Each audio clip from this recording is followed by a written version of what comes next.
La première fois, cela fait toujours peur. On se demande quoi faire, comment cela va se passer, comment faire bonne impression. Pour les profs, les premiers cours de l'année, c'est pareil. Selon sa personnalité, chacun a le droit de faire comme il le sent, bien sûr. Commencer directement par le premier cours, prendre son temps, faire des jeux, lire le règlement de classe, faire une évaluation. Tout est possible, chacun est libre. Il y a tout de même certains éléments qui semblent incontournables. C'est ce que nous allons voir aujourd'hui. Alors comment réussir ces premières heures de cours? Bonjour, je m'appelle Nicolas et je suis un prof heureux. Si vous êtes nouveau sur cette chaîne, sachez qu'on y parle pédagogie, recherche et outils numériques. L'idée des premiers cours est de couvrir 3 objectifs. Répondre aux questions légitimes que les élèves se posent en entrant dans votre classe. Comment est ce prof? Où est-ce que je vais m'asseoir? Quelles sont les règles? Et mettre en place des règles et des rituels, des routines pour instaurer un climat propice au travail. Pour vous, c'est aussi un aperçu de vos futurs élèves que vous allez avoir. Autant commencer à tâter le terrain tout en ayant conscience qu'ils ne se comporteront pas normalement, car ils vont surtout observer pour vous tester ensuite. C'est ce que l'on appelle l'illusion disciplinaire et c'était l'objet de la vidéo précédente. Les premières impressions ont leur importance.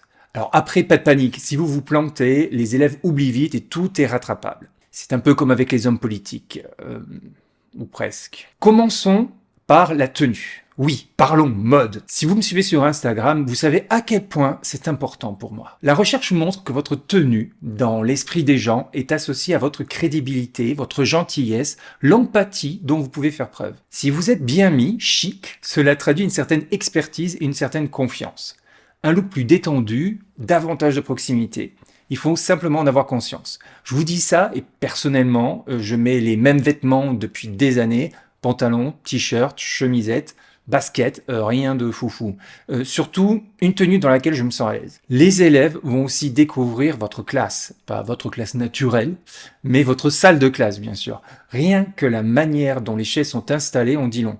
En randonnion pour un enseignement plus formel, en îlot pour plus de collaboratif, en U pour davantage de communication. En pôle d'activité dans ma classe, ce qui déstabilise les habitudes. Ce que les élèves verront au tableau en entrant peut aussi avoir son importance. Pourquoi ne pas mettre simplement une question qui suscite la réflexion en relation avec votre discipline, comme « Qu'est-ce qu'un scientifique ?» ou « Que serait pour vous une année scolaire réussie ?»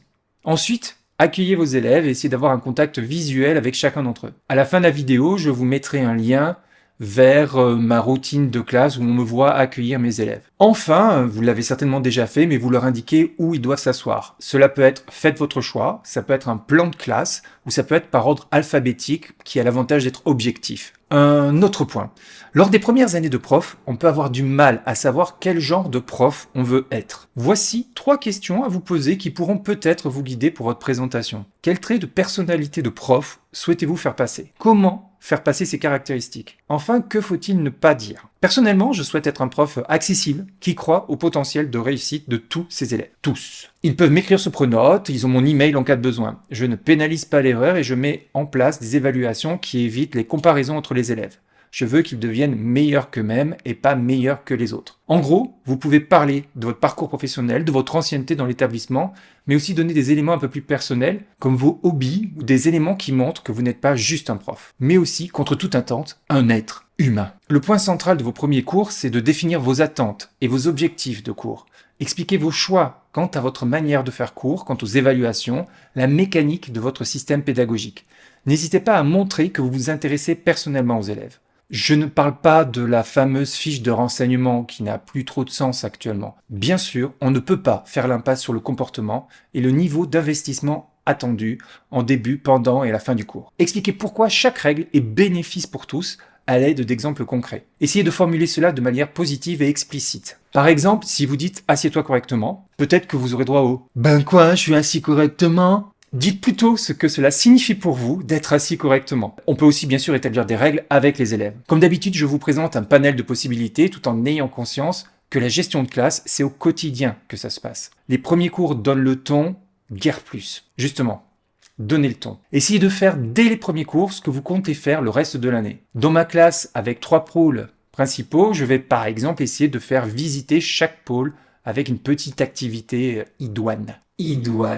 Un truc aussi que j'aime faire, c'est de mettre en place une culture du feedback, de la rétroaction en bon québécois. En tant que prof, on donne des conseils aux élèves sur leur travail. C'est accepté, c'est même obligatoire pour bien faire son métier. Par contre, le contraire, des élèves qui font un retour au prof, C'est pas forcément accepté, mais c'est pas non plus délirant. Parfois, je fais des sondages auprès des élèves quand je suis pas sûr de certaines pratiques à 100%. Voilà.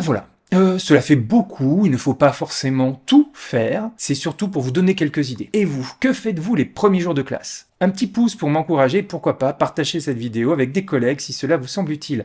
N'hésitez pas à vous abonner, à activer la cloche si vous ne voulez pas rater la prochaine vidéo. À très bientôt, ciao! Et bien sûr, toujours dans la description, l'article ressource qui a servi à construire cette vidéo.